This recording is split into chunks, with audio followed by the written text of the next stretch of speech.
بسم الله والحمد لله والصلاة والسلام على رسول الله وبعد فإن أصدق الحديث كتاب الله وخير الهدي هدي محمد صلى الله عليه وسلم وشر الأمور محدثاتها وكل محدثة بدعة وكل بدعة ضلالة وكل ضلالة في النار.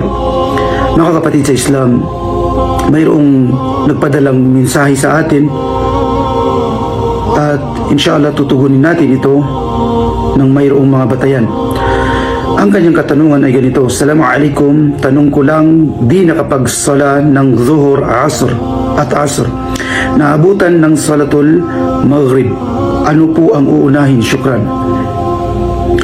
Mga kapatid sa Islam, unang-una dapat nating malaman ang Allah subhanahu wa ta'ala ay nagwika sa marangal na Quran na kanyang sinabi, Inna as-salata kanat 'ala al-mu'minina kitaban mawquta, na katotohanan ang mga pagdarasal para sa mga mananampalataya ay mayroon itong nakatakdang oras. Ibig sabihin, ang ating mga pagdarasal ay mayroon itong mga pagpasok ng oras at mayroon itong pagtatapos ng oras.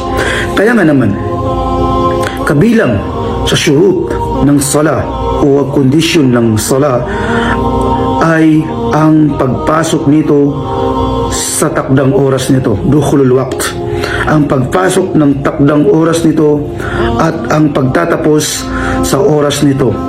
Kaya't mga kapatid sa Islam, huwag ho nating hayaan na tayo ay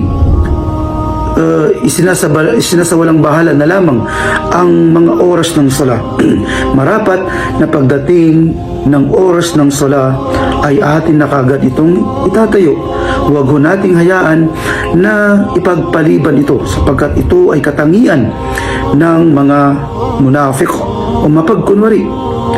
Maliban na lamang kung tayo ay mayroong sapat talaga na dahilan kung bakit natin ito hindi naisatayo kaagad. At napakapangarin po ang sinabi ng Allah subhanahu wa ta'ala sa Quran, na kanyang sinabi, fawailul lil musallin, kasawian sa kanila na mga nagdarasal, alladhina hum an salatihim sahun, na kapag sila ay nagdarasal ay wala na sa takdang oras nito. Subhanallah.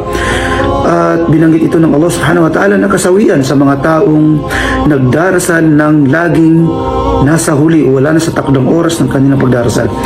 Ang tanong ng ating kapatid ay, alin raw ba ang kanyang uunahin na pagdarasal, na ang kanyang zuhur, asr ay hindi niya na naitayo at inabutan na po siya ng oras ng maghrib.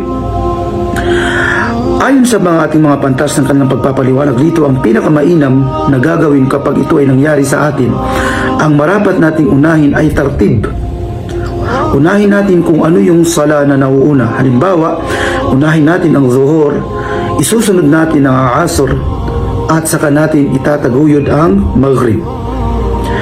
Maliban na lamang kung ang oras ng maghrib, halimbawa, ang oras ng maghrib ay mauubos na, kung itataguyod natin ang zuhur, itatayo natin ang asr, ay mawawala na ang oras ng maghrib. Papasok na naman ang salatul isha.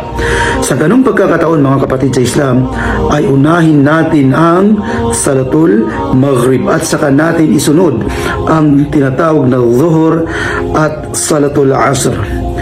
Wallahu alam, naway nabigyan natin ng kasagutan, maikling kasagutan ang nagtanong na ito. Naway biyayaan tayo ng Allah subhanahu wa ta'ala ng tamang pagsunod sa sunnah at Quran at ayon sa pag-unawa ng mga salafus salih. Wa sallallahu ala nabina Muhammad wa ala alihi wa sahbihi ajma'in. Wassalamu alaikum wa rahmatullahi wa barakatuh.